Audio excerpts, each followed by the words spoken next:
Welcome to the Financial Planners Southeast Asia podcast, a show dedicated to driving the positive evolution of financial advice, specifically within Southeast Asia. To join a global community of financial advisors sharing and learning with one another to drive the positive evolution of financial advice, head to xyadvisor.com.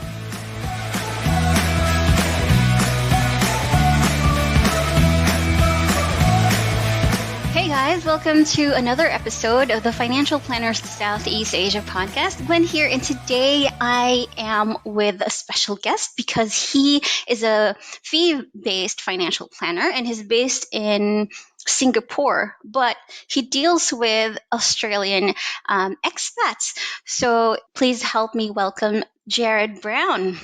Thank you very much, Gwen. Really good to be here and really appreciate the opportunity to come onto the podcast today.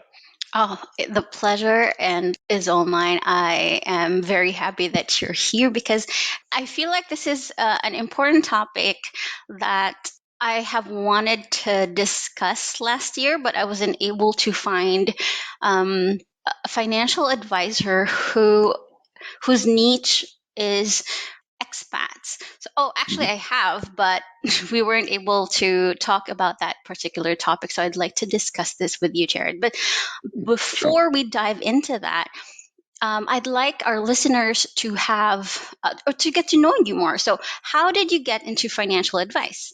Sure. Okay. So look, let me give you the condensed version of the long story so as not to bore anyone tuning in.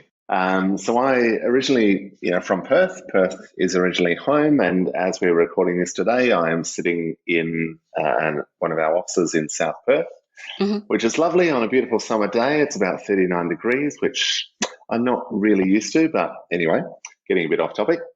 But worked as financial planner in Perth for a number of years. Always had a really strong interest in shares, investing, wealth accumulation, the whole piece, and really the whole strategy behind how do you build genuine wealth. And worked with some fantastic clients, fantastic people here in Perth. Started then to travel, I guess, a bit more throughout Asia, throughout the rest of the world, and very quickly realized that Australia is a very small part of the global puzzle. So then started thinking about, well, look, I'm relatively young, perhaps older than some of your listeners, younger than some others, and thought, look, my then partner, now wife, Linda, and I didn't and still don't currently have children. What an opportune time to go and work somewhere else. So naturally, Asia was a pretty attractive destination from a wealth management viewpoint. So made the decision about 9 years ago to relocate to Singapore. Very quickly found there was a huge Australian expat population, very much in need of specialist financial advice, and just found, very quickly that the people we were meeting, the Australian expats that we were meeting, were similar but also different, I guess, in terms of the challenges, the opportunities they faced, compared to our clients back in Perth. Yeah. So, what are the differences in how Australians face financial advice in Singapore versus in Australia? Sure. Look, that's a good question. I mean, one of the things we quickly found was that Australian expats, I would suggest, more than most other nationalities, are far more likely to return to Australia. Now, that could be either to work, to start a family, or to retire. But naturally, we all sort of have this natural pull back to the homeland, back to Australia. So whether we have superannuation or we have insurances or investments or property back in Australia, naturally something typically pulls us back. So we found there was a huge need for that advice to work both from an Australian perspective, but then also, well, what do we do while we're in Singapore? Or what do we do while we're somewhere else in the world?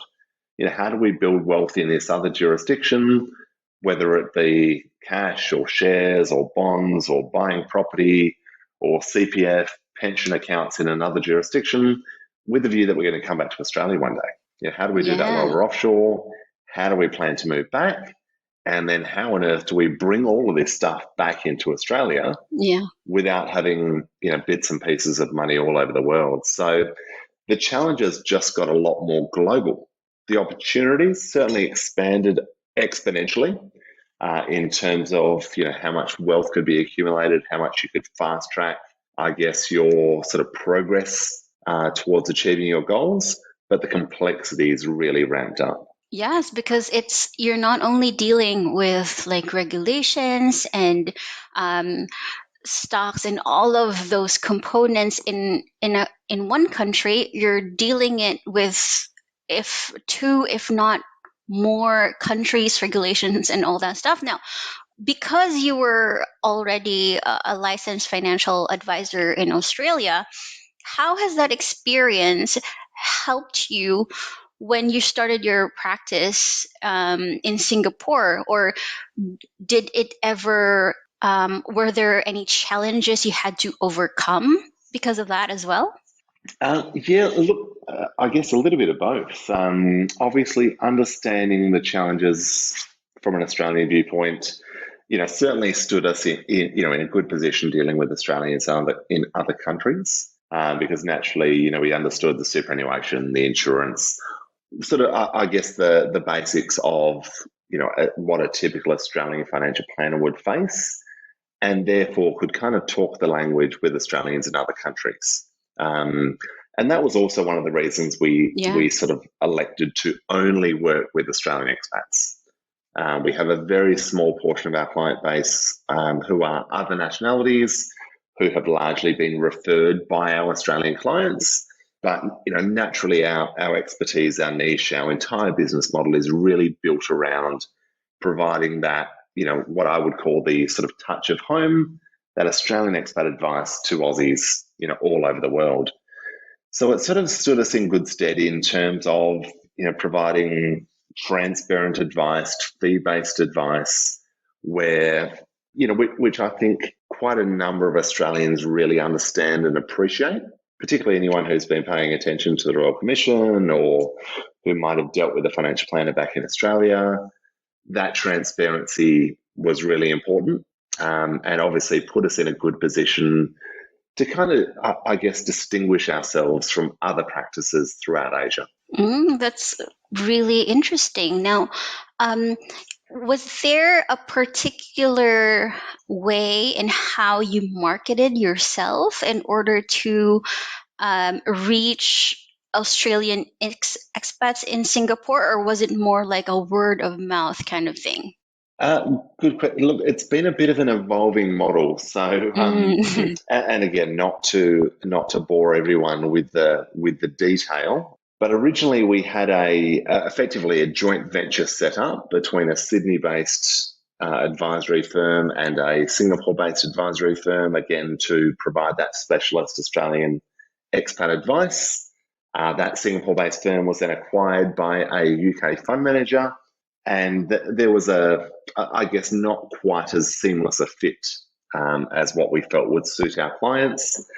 So we then picked up our model, moved our sort of Australian expatriate focus across to Global Financial Consultants, which is now our licensee in Singapore, which oddly enough was set up in Sydney back in '97 and is now one of the oldest non-aligned advisory firms in Asia, which is a nice fit, and then have effectively partnered with Ally Wealth Management in Australia to again provide that sort of seamless experience. So, for our Aussie expat clients in Singapore or the US or wherever they may be, we can look at their superannuation in Australia, their insurance in Australia, their investments in their 401k, their CPF investments in Singapore, whatever else it might be, puts us in quite a, I guess, a unique position to deal with the Australian expats. And on the back of that, we've tried to sort of run videos, a big believer in webinars, the sort of lunch and learn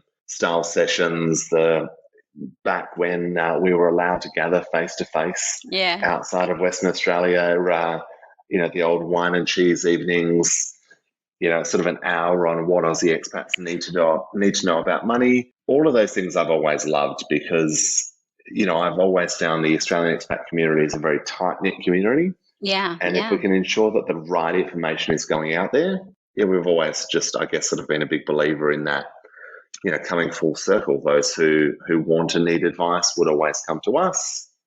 And if not, at the very least, we're spreading the right information out there. Yeah, that's good. That's good. And I agree with you. The Australian expat community is very tight because I used to work for a migration agent years and years ago, and she would come here as well. And she would visit the same watering holes and just meet with the same mates. So, and it was very interesting that she could just somewhat like picked up where she left off after being away in Australia after how many years and coming back here in the Philippines to have a chat with them and see what they're up to, like her previous clients and all that stuff. So that's very Hmm. interesting. And it's also very interesting that you mentioned that Australians tend to return to back to Australia later on in life. So that's very I wonder, like, do you know what are the most common reasons why they tend to return back to Australia? Look, lots of reasons. I mean, I think Australia is, in very simplistic terms, and I mean this in the most endearing way, a big, beautiful sandpit. It's a lovely place to live. It's from a work-life balance viewpoint. It's the place to be. The weather, whilst extreme at times, is a great place to be. The culture is very friendly. We have, great produce. We're gradually learning that you're allowed to open beyond the hours of 9 to 5. Mhm. We're relatively accepting of different cultures. We've got a great dining scene, great travel opportunities, and some incredible places to sort of see and be. I think of all the countries in the world from a lifestyle perspective, Australia is a beautiful place. When we look at things financially, I would suggest that superannuation is arguably one of the most attractive parts of the Australian tax system, Yeah, for sure. and certainly makes Australia a very attractive place to retire. Obviously, as long as you plan appropriately and sort of position yourself for that outcome. Obviously Australians typically love property, not terribly unique amongst many other nationalities, but a lot of Australians have a home that they might have rented out to move offshore. They might have a portfolio of properties. We tend to be a relatively stable market in that regard, and also quite a large residential property market, particularly relative to our superannuation system. So, I mean, I would suggest for a lot of reasons, Australia is just a very attractive place to be. Weather, lifestyle, employment, kind of balancing, I guess, all of those, again, to use a probably an overused term, those sort of work-life factors. Yes, that's so true. And that's cool, right? And but I wonder though, because some Australians go to other countries, and let's say in your case in Singapore, to marry a local. Now, are there any challenges that you've encountered when providing advice to couples from different nationalities? That's a very broad question, and the short answer is yes. Mm-hmm. Look, I mean, there are just so many, and naturally, this is a very common occurrence. An Australian male or female moves to another country, Mm. falls in love with a person from a different country, and they marry or enter some form of a relationship. Naturally, that throws up all sorts of challenges, whether that be, if we look at planning to return to Australia, well, do they have a right to reside in Australia? Is there foreign buyer surcharges, foreign tax duties because of buying property? Can we set up superannuation? What right do they have to reside in different countries? Do they have pensions in that other? I mean, there's just so much to consider. Yeah. And this has sort of always, I guess, been quite a common part of the advice we provide, just because it is so prevalent. Do I think it's increased over the years? I've been in Singapore 9 years. I don't think it's changed a great deal. Mm, The desire for people to move abroad and find love, I think, has probably been slowed down a little bit by COVID naturally. yes, But that's right. outside of that, is it going to return? I'm sure it will as soon as people are able. Yeah. So you mentioned as well that you've been in Singapore for 9 years, so almost a decade now. Mm-hmm. How were you able to manage to like deal with differences in culture, local mindset, and government regulations? Look, good question. So when Linda and I sort of sat down and thought about where we might like to live, where we might like to work, we sort of settled on a few key jurisdictions as options from a business viewpoint, and they were New York, Switzerland, Hong Kong, and Singapore. To be completely transparent, Yeah. New York and Switzerland we felt were arguably perhaps not as growth oriented as Hong Kong and Singapore. And then naturally we looked at Asia, and to be totally honest, I don't speak Cantonese or Mandarin and had Yes. no real desire or intellectual capability to learn. Mm-hmm. So Singapore was a very easy option. English is the spoken language of Singapore. Yeah. It Mm-hmm. is very easy to function, live, thrive, survive in Singapore. Naturally, there are cultural differences. That being said, I mean, a lot of people refer to Singapore as Asia for beginners. It's Ah. a very well-run country that works extremely well. It's very efficient. And if you're in Singapore, particularly as an expat, for business or career progression, I think Singapore, arguably, in my opinion at least, is probably the best place on earth you could possibly be. Mm.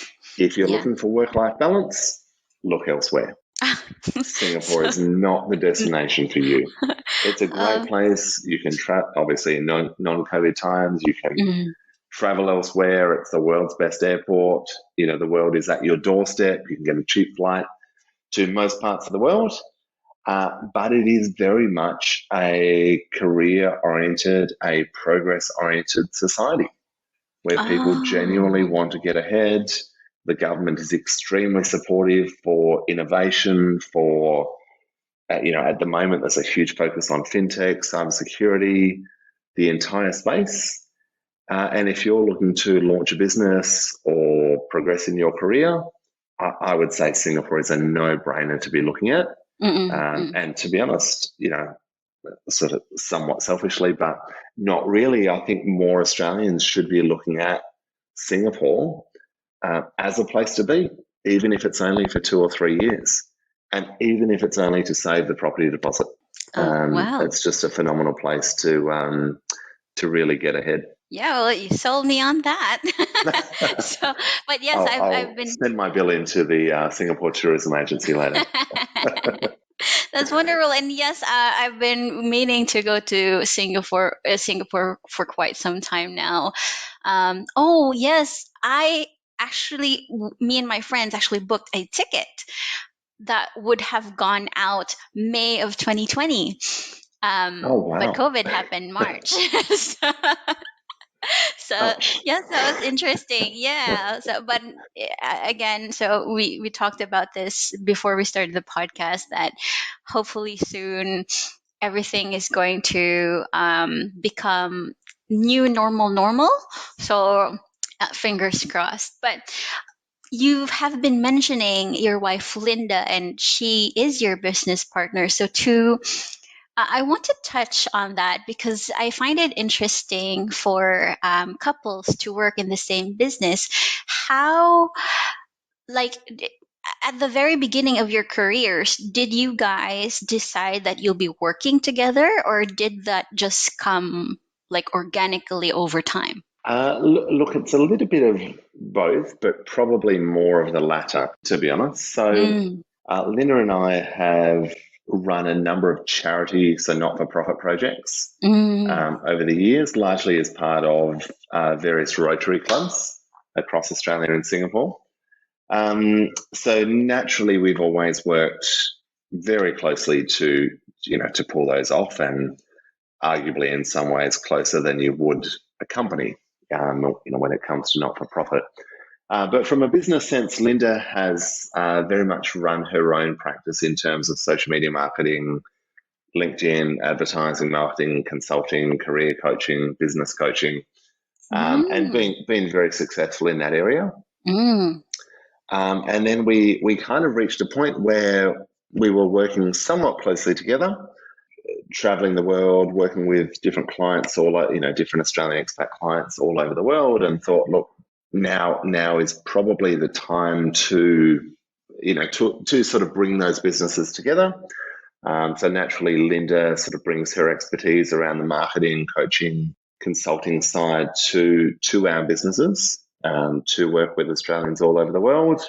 And naturally, obviously, that allows us to sort of travel more flexibly and have a bit more flexibility about where we're based. But again, I guess because we've sort of had that experience at the not-for-profit level, which personally, having experienced both, I would argue is perhaps more stressful at times anyway. But I guess because we've had that experience, that made the corporate side that much easier.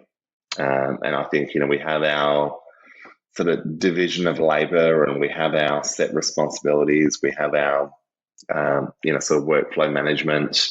You each sort of try and stay in your lane, I guess. And, naturally, every now and then, there needs to be a discussion, a heated discussion, if that takes place. But for the most part, I wouldn't have it any other way. Yeah, wonderful. So Linda seems like a very wonderful, awesome woman. So I actually asked, and this is a bit selfish of me, because my husband is a financial advisor, and I'm I'm a financial advocate, but I'm mainly into marketing as well. So I've always wanted to know how it's like for other business folks to work as husband and wife in the same business. So yeah, but I'm glad to know that it's working for you guys, and especially 9 years on to the business, and a very successful business at that. So it's so cool. Yeah, look, I would only encourage you to explore it. Look, I mean, having done it, I would not have it any other way. Yeah. Having had conversations with many, many clients over the years who've done various things with their partners, it's not something for everyone. Yes, and, there needs to be a bit of self-awareness around strengths, weaknesses, what sort of sets each other off, and is this a sensible path to go down? But I think if you can do it well, it can be tremendously fun, rewarding, and obviously, hopefully, financially successful. Yeah, I totally agree. It's not for everyone, but if it works well for you, then it's actually one of the best things. So that's really great advice, Jarrad. Now, since we're conscious about time, I just have one more question to ask you, and that is, what is your advice for financial planners who and not just like Australian financial planners, but also and especially here in Southeast Asia, who would like to move to another country and serve fellow expats? Okay, so sorry, just to clarify, are we talking about Australian financial planners in Australia, or financial planners in Asia, or both? Both. So like a general advice. Okay, that's a very broad question. Broad question, yes. But that's okay. We can tackle that one. Okay. Look, I think first and foremost, I mean, I'll try and give, I guess, some sort of overarching advice, and then perhaps some specific advice for either or, and try and make this as helpful as possible. I think first and foremost, you really need to decide, as with any business, financial planning, cafe, restaurant, whatever you're trying to do, decide who you want to work with. Very early on in our business, we decided we only wanted to work with Australian expats. Now, as I said earlier, we have a very small handful of other nationality clients who we absolutely love and will continue working with, but 99% of our clients are Australian expats. And we made that choice because, A, selfishly, we wanted to spend a little bit more time back in Australia visiting our clients, but B, more importantly, we just loved working with other Australians. We could relate, we understand super insurance, all the moving pieces when it came to that Australian piece. Yeah. So that, I would say, is probably the starting point to work out, do you want to work with Australians? Do you want to work with businesses? Do you want to work with Singaporeans, Malay, Indonesians, whatever it might be? And that's got to kind of be your guiding light as to how do you structure your business. If it's just, I want to be a financial planner to everyone, I think that's going to be problematic. Because naturally it's sort of the jack of all trades and master of none sort of approach to business. So I think starting with that is very sensible. If you want to go down even further to drill into, all right, well, what niche am I going to suit? Am I going to work with a specific sector? Naturally, you can. Then I think once you've sort of cemented that, it's then working out, well, and obviously just to add, obviously come and talk to myself first, and hopefully we can work together just to get our own little plug in there before we go any further. Sure. But then also deciding, well, how are you going to split your time? If you're going to work, for example, with Indonesian clients, how much time will you spend in Australia? How much time will you spend in Indonesia? How are you covered from a licensing perspective, which is obviously incredibly important? Can you market and solicit business in Indonesia? Yeah. Do you need to work with a partner in Indonesia? Now, I'm just using Indonesia as a hypothetical example, obviously, here. Yep. But you really need to do your homework here to check out whether you can solicit business, whether you need to work via a third party. Should you partner? Should it be a joint venture? Should you set up a separate entity as a jointly owned entity to sort of generate and derive that business? And that's all going to be pretty critically important to work out, what's going to be next going forward. And once you've got that part done, then I would say it's down to the marketing. How are you going to actually solicit business in that particular country? Is it video? Are you good on TikTok? Is it webinars, seminars? How are you actually going to get people to listen to you and to really hear what you've got to say? Yeah. These things can take time. I think social media has accelerated a lot of it. Yeah. And made a lot of it much faster, much easier to really reach people. But that said, I really think you need to get, the messaging correct to the right people, work out the niche before anything else can really happen. And obviously also, as I mentioned, really make sure you're covered from a compliance, from a licensing perspective, in terms of the business that you're actually soliciting and reaching out to. Ah, that's wonderful. And I think that's echoing to the same advice that Clayton Daniel provided as well. When I asked him for any advice for any financial advisor starting out in the industry, right? And you're right, it's very difficult to become a jack of all trades than a master of none. It's better to, and I love the way you phrase it, to decide who you want to work with in the first place, because that way it's easier for you to know what you need to know and know who you need to pass on the knowledge and who you're going to market it to. So wonderful. Thanks for coming to the show, Jarrad. And yes, I've learned so much, and I hope the listeners have learned so much with regards to how being a financial advisor for expats work, and being able to work in a country that's awesome while still being able to go back to Australia to relax and retire.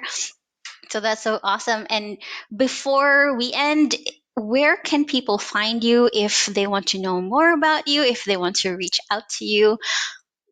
Where can they go?